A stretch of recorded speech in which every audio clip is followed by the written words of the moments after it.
Hello friends, आप सभी का फिर एक बार स्वागत है इस यूट्यूब चैनल में जिसका नाम है स्टडी एट होम। तो ये हमारा क्लास 12th की सीरीज़ चल रही है केमिस्ट्री की, जिसमें कि हमारा चैप्टर नंबर 2 चल रहा है विलियन या सॉल्यूशन। तो चैप्टर नंबर 2 विलियन या हम इसे कह सकते हैं सॉल्यूशन।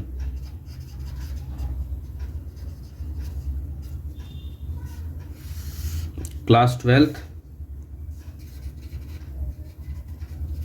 फिजिकल केमिस्ट्री या भौतिक रसायन।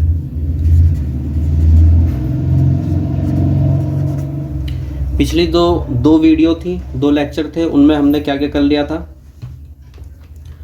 तो उनमें हम लोग कर चुके हैं मिश्रण और विलयन के बारे में हम संपूर्ण जानकारी ले चुके हैं। मिश्रण के बारे में हमने पढ़ लिया था, विलयन के बारे में हम लोग पढ़ चुके हैं, सांद्रता की समझ हम विकसित कर चुके हैं और टॉपिक चल रहा था सांद्रता के विभिन्न प्रकार, सांद्रता को व्यक्त करने के विभिन्न प्रकार। तो उसमें हम लोगों ने ग्राम प्रति लीटर में सांद्रता समझ ली थी, मोलरता समझ ली थी, मोललता भी हम लोग कर चुके हैं। आज हमें जो 3 चीज़ें समझनी है वो समझनी है नॉर्मलता, प्रतिशत में सांद्रता, प्रतिशत में सांद्रता, और इसके साथ ही हम लोग समझेंगे मोल प्रभाज, मोल फ्रैक्शन। तो ये 3 पिछली वीडियो में हो चुकी हैं। जिसने ये 3 नहीं समझी हैं कृपया पिछली वीडियोस देख लें, उसका लिंक डिस्क्रिप्शन बॉक्स में आपको मिल जाएगा। और आज जो हम करने वाले हैं वो ये 3 करने वाले हैं। चलिए शुरू करते हैं। तो सबसे पहले हम शुरू करते हैं नॉर्मलता।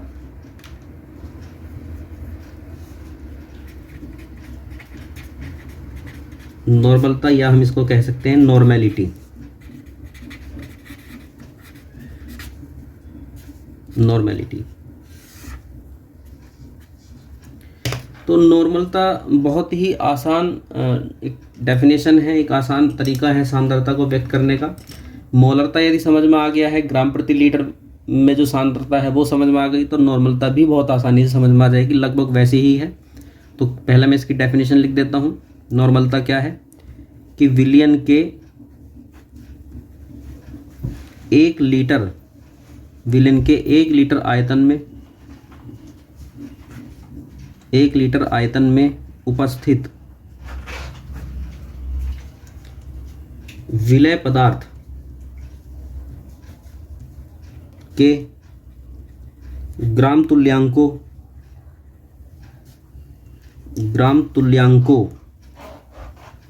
की संख्या को विलयन की नॉर्मलता कहते हैं।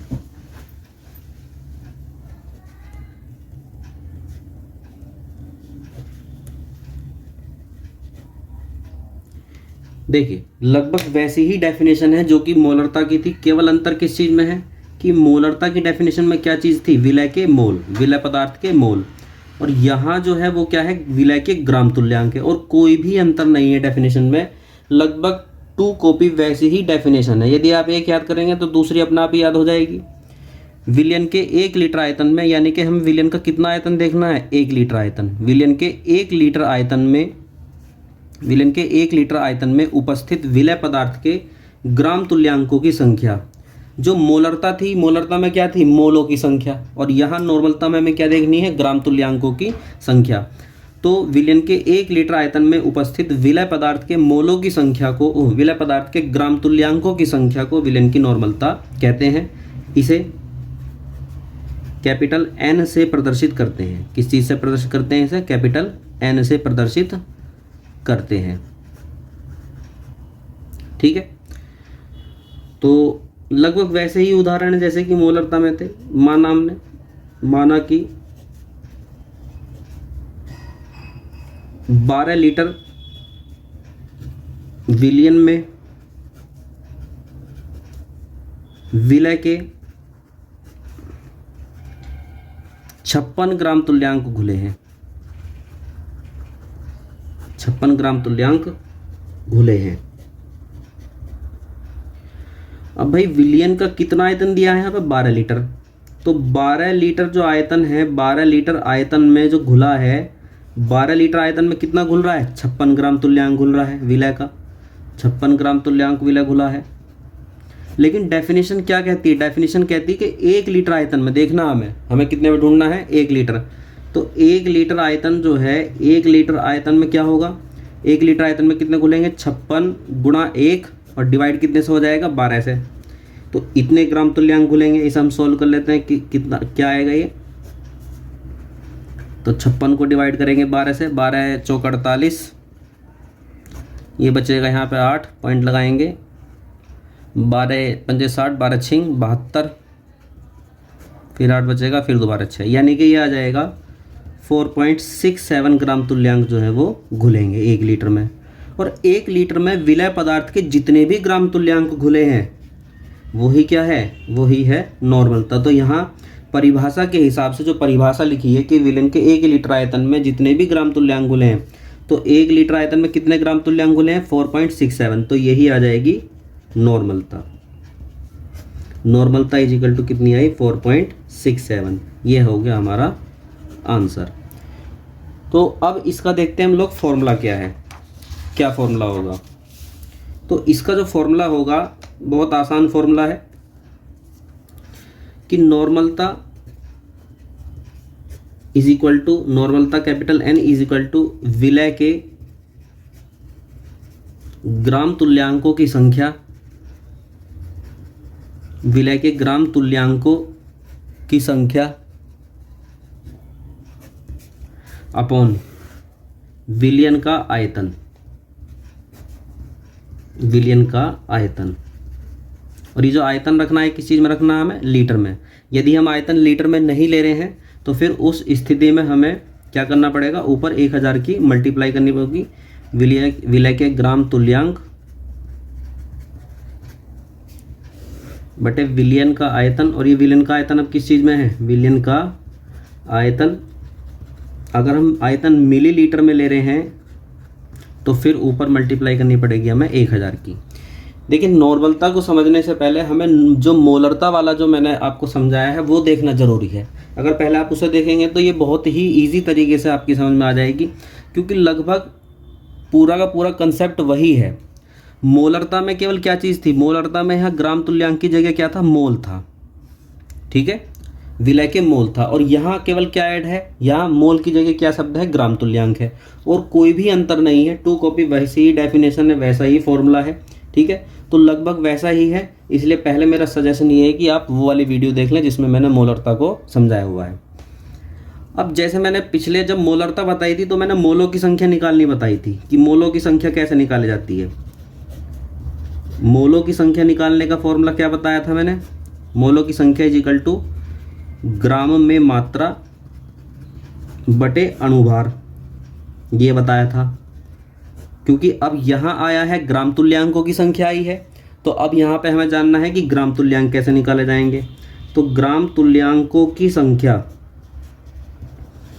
ग्राम तुल्यांक की संख्या कैसे निकालेंगे? तो वो निकालेंगे ग्राम में मात्रा बटे अणुभार की जगह अब यूज होगा तुल्यांकी भार। क्या यूज होगा? तुल्यांकी भार, ठीक है। लगभग वैसा ही कॉन्सेप्ट है। मोलरता में यहाँ मोल थे तो यहाँ क्या आ गया? ग्राम तुल्यांक। अब जब हम ग्राम तुल्यांक निकाल रहे हैं तो उसका फॉर्मूला क्या है? ग्राम में मात्रा बटे तुल्यांकी भार। तो ये थी हमारी नॉर्मलता। नॉर्मलता का हमने सबसे पहले हमने देखी डेफिनेशन। तो डेफिनेशन क्या थी कि विलियन के 1 लीटर आयतन में उपस्थित विलय के ग्राम तुल्यांकों की संख्या को विलियन की नॉर्मलता कहते हैं। इसे कैपिटल N से प्रदर्शित किया जाता है। और फिर इसका फॉर्मूला कि नॉर्मलता इज इक्वल टू विलय के ग्राम तुल्यांकों की संख्या बटे विलियन का आयतन, ठीक है। अब हमें एक चीज़ समझनी है कि ग्राम तुल्यांक कैसे निकालते हैं। तो ग्राम तुल्यांक कैसे निकालते हैं? ग्राम में मात्रा बटे अणुभार, ठीक है। तो चलिए अब हम देखते हैं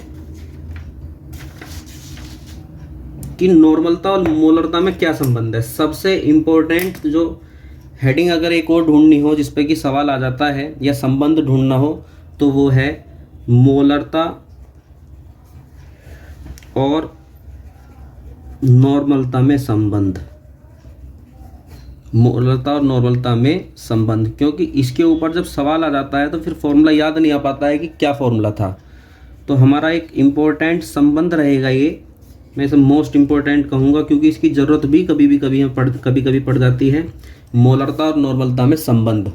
ठीक है, हम इसे संबंध को स्थापित तो करेंगे ही, लेकिन एक ट्रिक की सहायता से याद रखने की भी कोशिश करेंगे कि किस तरीके से याद रह पाएगा। तो मोलरता का फॉर्मूला क्या था? मोलरता का फॉर्मूला था विलय के मोल बटे विलयन का आयतन, विलयन का आयतन लीटर में। ठीक है, और नॉर्मलता का फॉर्मूला क्या था? नॉर्मलता n इजिकल टू विलय के ग्राम तुल्यांक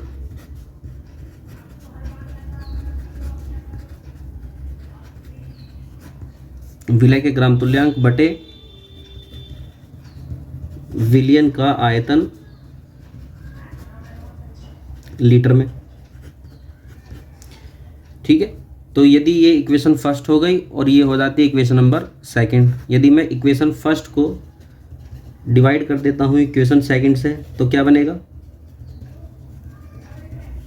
कि मोलरता m अपॉन नॉर्मलता n इज इक्वल टू, देखिए विलयन का आयतन से विलयन का आयतन कैंसिल हो जाएगा क्योंकि दोनों सेम है, तो इससे कैंसिल हो जाएगा ये। ठीक है, और क्या बचेगा ऊपर? विलय के मोल, यहाँ तो बचा विलय के मोल, और यहाँ क्या बचेगा? विलय के ग्राम तुल्यांक, विलय के ग्राम तुल्यांक। ठीक है, तो मोलरता अपॉन नॉर्मलता इज इक्वल टू विलय के मोल। अब विलय के मोलों का फॉर्मूला खोलते हैं, तो विलय के मोलों का फॉर्मूला क्या था? ग्राम में मात्रा अपॉन अणुभार। और ग्राम तुल्यांक का फॉर्मूला क्या था? ग्राम तुल्यांक का फॉर्मूला था ग्राम में मात्रा अपॉन तुल्यांकी भार, यही था ना। तो ग्राम में मात्रा से ग्राम में मात्रा कैंसिल हो जाएगा, तुल्यांकी भार जो कि नीचे है वो कहाँ पहुंचेगा? ऊपर। तो मोलरता अपॉन नॉर्मलता इज इक्वल टू, ये पहुंच गया सबसे ऊपर, यानी कि तुल्यांकी भार आ गया यहाँ, तुल्यांकी भार आ गया यहाँ पे, और अपॉन में आ जाएगा इसके अणुभार। ठीक है, अब हमने क्या करा कि ये जो इक्वेशन थी इसे इन्वर्स कर दिया, पलट दिया, n ऊपर ले लिया और m नीचे ले लिया, तो इसी हिसाब से फिर अणुभार ऊपर हो जाएगा और तुल्यांकी भार क्या होगा? नीचे हो जाएगा। ठीक है, तो n यानी नॉर्मलता अपॉन मोलरता इज इक्वल टू अणुभार बटे तुल्यांकी भार। और ये जो अणुभार बटे तुल्यांकी भार जो है इसको हम प्रदर्शित करते हैं स्मॉल n से। किस चीज़ से? स्मॉल n से। तो क्या बनेगा कि नॉर्मलता is equal to small n into capital M। अब एक एग्जाम्पल के द्वारा आपको इसे समझाऊंगा मैं। अब ये जो बन गया है फॉर्मूला, ये तो आप बना लेंगे एक बार। ठीक है, इसे स्टार्ट करेंगे तो बनता चला जाएगा। मोलरता का फॉर्मूला लिखेंगे कि विलय के मोल बटे विलयन का आयतन, नॉर्मलता का लिखेंगे विलय के ग्राम तुल्यांक बटे विलयन का आयतन, फिर एक दूसरे को डिवाइड कर देंगे तो विलयन के आयतन से विलयन का आयतन कैंसिल हो जाएगा, बचेगा विलय के मोल और विलय के ग्राम तुल्यांक बचेंगे। फिर मोलों का फॉर्मूला खोल देंगे ग्राम में मात्रा बटे अणुभार, इसी तरह से ग्राम तुल्यांक का फॉर्मूला खोल देंगे ग्राम में मात्रा बटे तुल्यांकी भार, फिर ग्राम में मात्रा से ग्राम में मात्रा कैंसिल हो जाएगी और तुल्यांकी भार जो होगा वो ऊपर पहुंच जाएगा। ठीक है, और ये बचेगा तुल्यांकी भार बटे अणुभार। फिर इसे पलट देंगे तो इस तरह से यहाँ तक आप पहुँच जाएंगे। अब ये याद कैसे रखना? याद ऐसे रखना है कि दो n है, एक कैपिटल N है और एक स्मॉल n है, और दोनों n एक साथ नहीं है। बस इस तरीके से आप याद रख सकते हैं बड़े आराम से। किस तरीके से? कि भाई हम ये याद रखेंगे कि यहाँ पर दो n है, एक कैपिटल N है एक स्मॉल n है, दो n हो गए। और याद ये रखना है कि दोनों n एक साथ नहीं है, यानी कि ये दोनों चीज़ें एक साथ नहीं आएंगी। तो यानी कि इसका मतलब क्या होगा? ये वाला n किसके साथ होगा? मोलरता के साथ होगा। बस हो गया फॉर्मूला याद। ठीक है, तो इस तरीके से हम लोग नॉर्मलता और मोलरता के बीच जो संबंध है वो याद रख सकते हैं। अब आते हैं इस फॉर्मूले का हम यूज़ कैसे करेंगे, क्या एग्जाम्पल हो सकते हैं, क्या पेपर में क्वेश्चन आ सकता है। जैसे कि माना कि H2SO4 के विलयन की मोलरता 0.2 है, इसकी नॉर्मलता बताइए, इसकी नॉर्मलता बताइए। इसी तरीके से आ जाते हैं क्वेश्चन, इसी तरीके से आते हैं बोर्ड में, ठीक है। बहुत सरल सा सवाल है, लेकिन बात यह है कि ये सरल तब हो पाएगा, ये सरल भी तभी होगा एग्जाम में जबकि हमें फॉर्मूला याद आ पाए, हम ये चीज़ याद रख पाए कि हम कैसे इस चीज़ को याद रखेंगे। तो हम ये देखते हैं कि दिया क्या है, तो हमें दी है मोलरता, मोलरता कैपिटल M की वैल्यू दी है 0.2, और हमें निकालनी क्या है, नॉर्मलता, जो कि N है, कैपिटल N हमें निकालनी है। अब हम याद करेंगे बैठ के कि फॉर्मूला क्या था, तो फॉर्मूला था, हमें याद रखना है कि 2N है और दोनों N एक साथ नहीं है, यानी ये वाला N किसके साथ है, मोलरता के साथ है। ये तो याद आ गया फॉर्मूला। अब नॉर्मलता हमें निकालनी है, तो ये तो ज्ञात करनी है, मोलरता में दी है 0.2। अब हमें सोचना है कि स्मॉल n क्या है, ये स्मॉल n क्या है, तो ये है जैसे H2SO4 का विलयन था, तो H2SO4 एक एसिड है, एक अम्ल है, और किसी भी अम्ल में जो H पॉजिटिव यानी प्रोटॉनों की संख्या होती है वही है N। तो H2SO4 में से कितने प्रोटॉन मिलेंगे हमें, भाई H पॉजिटिव होता है और कितने H है, 2, तो 2 H पॉजिटिव मिलेंगे, और यहाँ क्या बचेगा SO4, और चूंकि यहाँ 2 पॉजिटिव हैं, 2 पॉजिटिव हैं, 2 एकम 2 पॉजिटिव हैं, तो इसलिए यहाँ पे कितना आ जाएगा, 2 नेगेटिव। तो यहाँ कितने प्रोटॉन मिल रहे हैं हमें, कितने H पॉजिटिव मिल रहे हैं। देखो ये जो हाइड्रोजन आयन होता है इसी को हम प्रोटॉन भी कहते हैं, हाइड्रोजन आयन जो है जो कि H2SO4 से मिला है यही क्या है, प्रोटॉन। तो जितने भी प्रोटॉन कोई अम्ल देता है उसी को हम बोलते हैं N। तो N का मान कितना आ जाएगा, यहाँ पे N का मान होगा 2, क्योंकि 2 प्रोटॉन दिए ना, तो यहाँ क्या आ गया 0.04, यानी कि इस विलयन की जो नॉर्मलता है वो कितनी है, 0.4 है। तो जब मैं इस चैप्टर के क्वेश्चन कराऊंगा तो बाकी क्वेश्चन जो है आपको उस समय में इस टॉपिक से संबंधित बताऊंगा, ठीक है। तो इस तरीके से ये था हमारा नॉर्मलता और मोलरता में संबंध। अब चलते हैं हम अगले टॉपिक की ओर, और अगला जो टॉपिक हमारा है वो है प्रतिशतता में सांद्रता, प्रतिशतता में सांद्रता, ठीक है। नेक्स्ट चलते हैं प्रतिशतता या प्रतिशत में सांद्रता। मैं इसकी डेफिनेशन अभी लिख दूंगा, पहले से समझ लेते हैं। Strength in percentage. तो देखिए प्रतिशत में जो सांद्रता होगी वो 2 तरीके से निकाली जाती है, ठीक है। प्रतिशत में जो सांद्रता होती है उसका निर्धारण 2 तरीके से किया जाता है। एक होती है, एक को हम बोलते हैं आयतन अनुसार, आयतन अनुसार, और एक होता है द्रव्यमान अनुसार, ठीक है। एक आयतन अनुसार और एक द्रव्यमान अनुसार। इसको बोलते हैं वेट बाय वॉल्यूम और इसको बोलते हैं वेट बाय वेट। आप समझते हैं क्या, देखिए प्रतिशत, प्रति का मतलब क्या होता है, प्रत्येक, और शत का मतलब होता है 100। यानी कि यहाँ जो भी चीज़ है, विलियन जो है, विलियन का जो आयतन हमें लेना है वो 100 मिलीलीटर लेना है, और यहाँ विलियन का द्रव्यमान लेना है। भाई यहाँ आयतन अनुसार है ना, तो यहाँ हम जो देखेंगे आयतन में देखेंगे कितना विलय घुला हुआ है, और यहाँ है द्रव्यमान अनुसार, तो यहाँ देखेंगे द्रव्यमान में कितना घुला हुआ। बस बात क्या रखनी है, प्रतिशत, यानी प्रत्येक 100 में देखना हमें। तो यहाँ देखना है कि विलियन के 100 मिलीलीटर, तभी तो आयतन आएगा जब मिलीलीटर लेंगे। यहाँ आयतन अनुसार है, तो विलियन के 100 मिलीलीटर में, और यहाँ क्या चलेगा, द्रव्यमान अनुसार, यानी कि विलियन के 100 ग्राम में। ये बात समझ पा रहे हैं, यहाँ क्या आएगा, द्रव्यमान, यानी कि 100 ग्राम, 100 ग्राम में, और यहाँ क्या आएगा 100 मिलीलीटर। और 100 ही क्यों लिया जा रहा है, क्योंकि बात किस चीज़ की हो रही है, परसेंट की, प्रतिशत की। प्रतिशत का मतलब ही होता है 100। तो विलियन के 100 मिलीलीटर में उपस्थित विलेन के 100 मिलीलीटर में उपस्थित विलय की ग्राम में मात्रा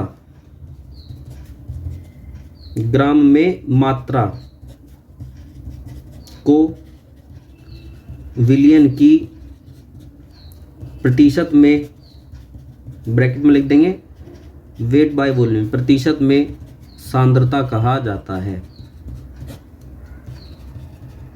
सांद्रता कहा जाता है। ठीक है, यहां हमने क्या देखा, विलियन के 100 मिलीलीटर आयतन में 100 मिलीलीटर में उपस्थित विलय के ग्राम में मात्रा को, सेम टू सेम डेफिनेशन यहाँ होगी, बस यहाँ किया जाएगा विलेन के 100 ग्राम में उपस्थित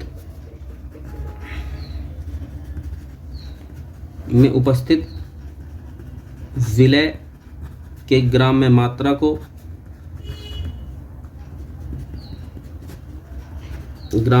को विलियन की प्रतिशत में, और यहाँ कौन सा प्रतिशत होगा, वेट बाय वेट में सांद्रता कहा जाता है। ठीक है, तो यहां हो गई प्रतिशत में सांद्रता दो तरह की, एक आयतन अनुसार और एक द्रव्यमान के अनुसार। फॉर्मूले दोनों के आसान हैं। तो प्रतिशत में सांद्रता इज इक्वल टू विलय की ग्राम में मात्रा, विलय की ग्राम में मात्रा अपॉन विलियन का आयतन। और यहाँ ये ध्यान देंगे कि विलियन का आयतन मिलीलीटर में ही होना चाहिए, विलियन का आयतन मिलीलीटर में और इंटू 100, ये होगा इसका फॉर्मूला। इसका फॉर्मूला क्या होगा, प्रतिशत में सांद्रता इज इक्वल टू विलय की ग्राम में मात्रा, विलय की ग्राम में मात्रा अपॉन विलियन का द्रव्यमान, और ये द्रव्यमान किस में होगा, ग्राम में, और इंटू 100। तो ये होगी हमारी प्रतिशत में सांद्रता। दोनों चीजें हो गई, आयतन अनुसार भी और द्रव्यमान के अनुसार भी। तो ये हो जाती है हमारी प्रतिशत में सांद्रता।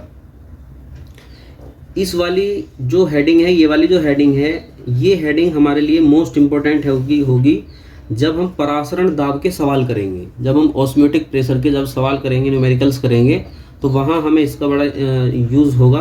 तो हम देखते हैं किस तरीके से, डिकोडिंग भी हम इसकी करेंगे। मान लीजिए कहीं लिखा है यूरिया के 6% सांद्रता वाले विलयन,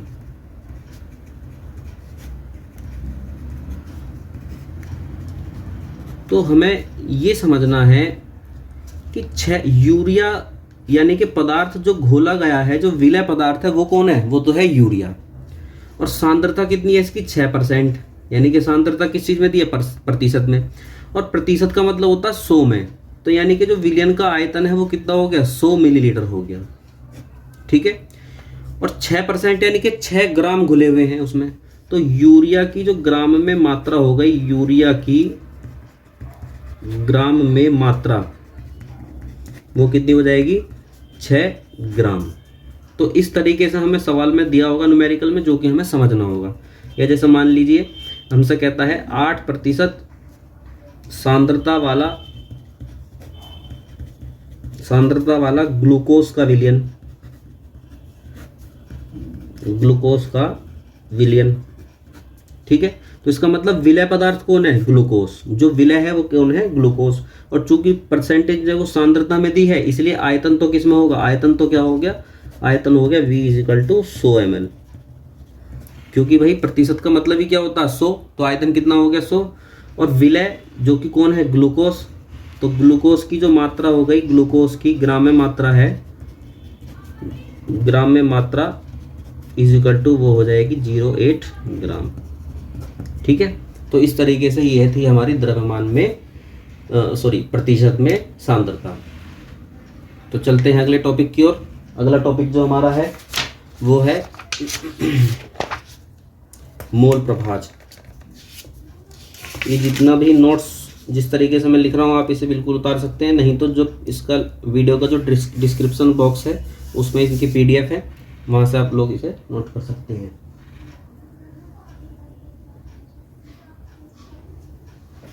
चलते हैं अगले टॉपिक की ओर। तो अगला जो हमारा टॉपिक है वो है मोल प्रभाज।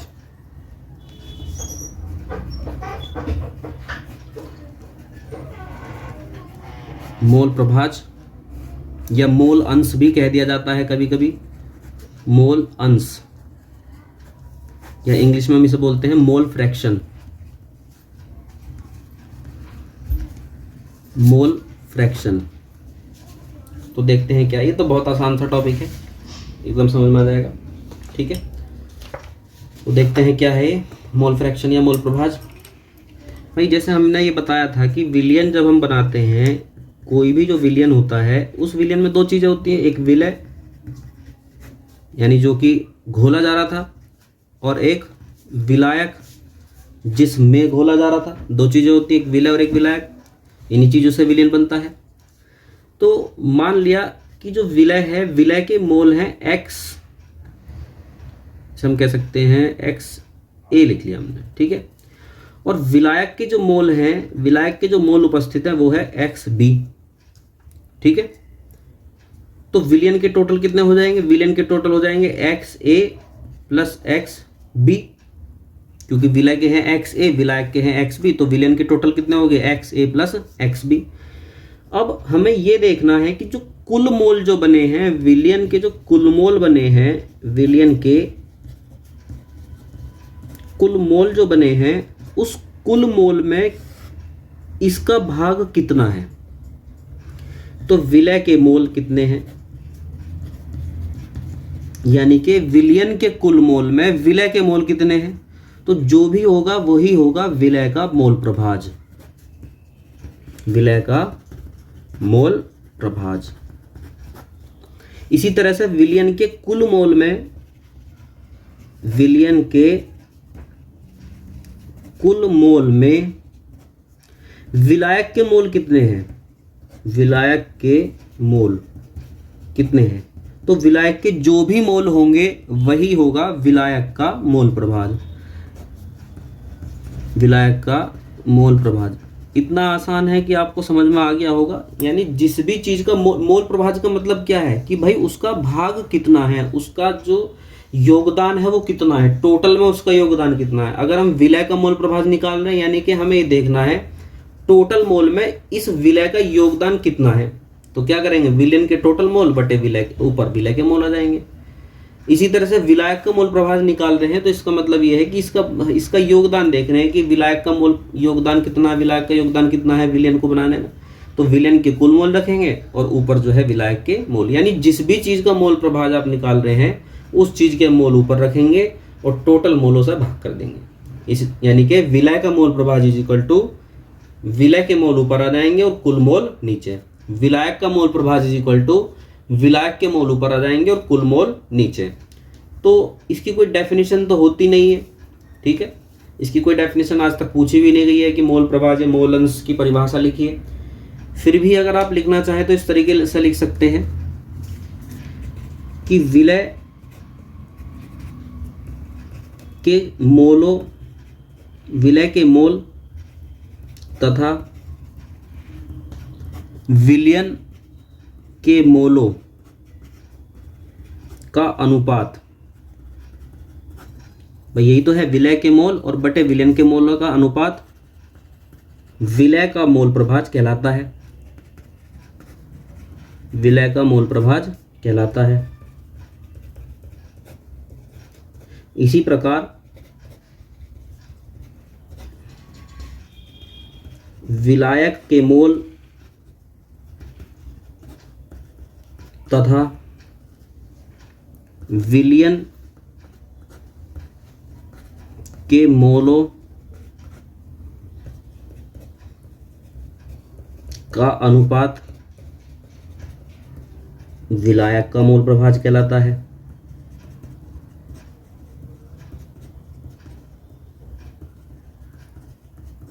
ठीक है, ये इस तरह से हम इसकी डेफिनेशन लिख सकते हैं कि भाई विलय के मोल तथा विलयन के मोल का जो अनुपात है, विलय के मोल तथा विलयन के मोल, ये हो गया विलय के मोल तथा विलयन के मोल का अनुपात किसका मोल प्रभाज हुआ? विलय के मोल प्रभाज हुआ। इसी प्रकार से विलायक के मोल तथा विलयन के मोलों का अनुपात, ये किसका मोल प्रभाज हो जाएगा? विलायक का मोल प्रभाज की विलायक के मोल बटे विलेन के मोल का अनुपात विलायक का मोल प्रभाज। तो इस तरीके से हम लोग मोल प्रभाज को समझ सकते हैं। अब आते हैं हम कि क्या हम कुछ और फॉर्मूला वगैरह इस चीज़ में बना सकते हैं। तो हम थोड़ा सा अपनी मर्जी से लिख सकते हैं इस तरीके से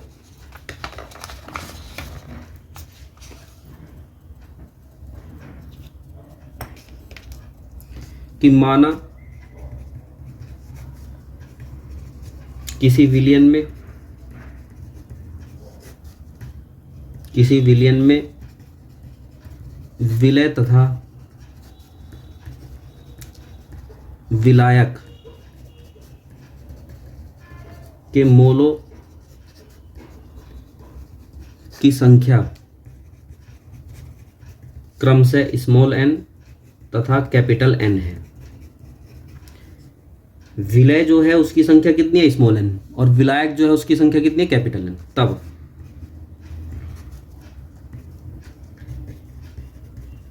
विलय का मोल प्रभाज कैसे निकालेंगे, सोचिए। मैं तो लिख रहा हूं, तब तक आप सोचिए विलय का मोल प्रभाज कैसे निकालेंगे। विलय के मोल ऊपर बटे विलयन के मोल, विलयन के मोल। तो विलय के मोल कितने थे, स्मॉल n, और विलयन के कितने हो जाएंगे, दोनों को जोड़ के। ठीक है। इसी प्रकार से विलायक का मोल प्रभाज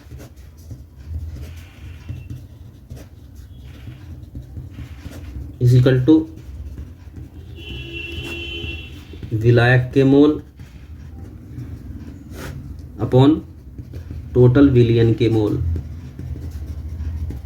अब विलायक के मोल कितने थे, कैपिटल N, कैपिटल N, और विलयन के कितने, small n plus capital N। ठीक है। तो इस तरीके से मोल प्रभाज का फॉर्मूला हो जाएगा। अब एक महत्वपूर्ण फॉर्मूला जो है, जो कि इम्पोर्टेंट होता है, और अगर ये समय पे याद आ जाए क्वेश्चन में तो हमारा क्वेश्चन सोल्व हो जाता, नहीं तो अटक जाता बीच में। वो ये है कि विलय का जो मोल प्रभाज है प्लस विलायक का जो मोल प्रभाज है वो हमेशा कितना होता है, जोड़ के 1। विलय का मोल प्रभाज प्लस विलायक का मोल प्रभाज इज इक्वल टू 1। कैसे रखो, तो विलय का मोल प्रभाज कितना था, इतना, प्लस विलायक का मोल प्रभाज कितना था, इतना। दोनों के यहां सेम चीजें लिखी हैं तो एलसीएम क्या आ जाएगा, small n plus capital N आ जाएगा। इससे से डिवाइड करेंगे 1 आएगा, 1 की आपको आता ही है एलसीएम लेना, ले लेंगे अपने हिसाब से n, और ये आ जाएगा यहाँ पे n, तो ये कट के क्या आ गया, 1। ठीक है। तो जो सबसे इंपॉर्टेंट जो बात थी इसमें जानने के लिए वो ये थी कि विलय का मोल प्रभाज और विलायक का मोल प्रभाज जोड़ के कितना होगा, 1 होगा। ठीक है।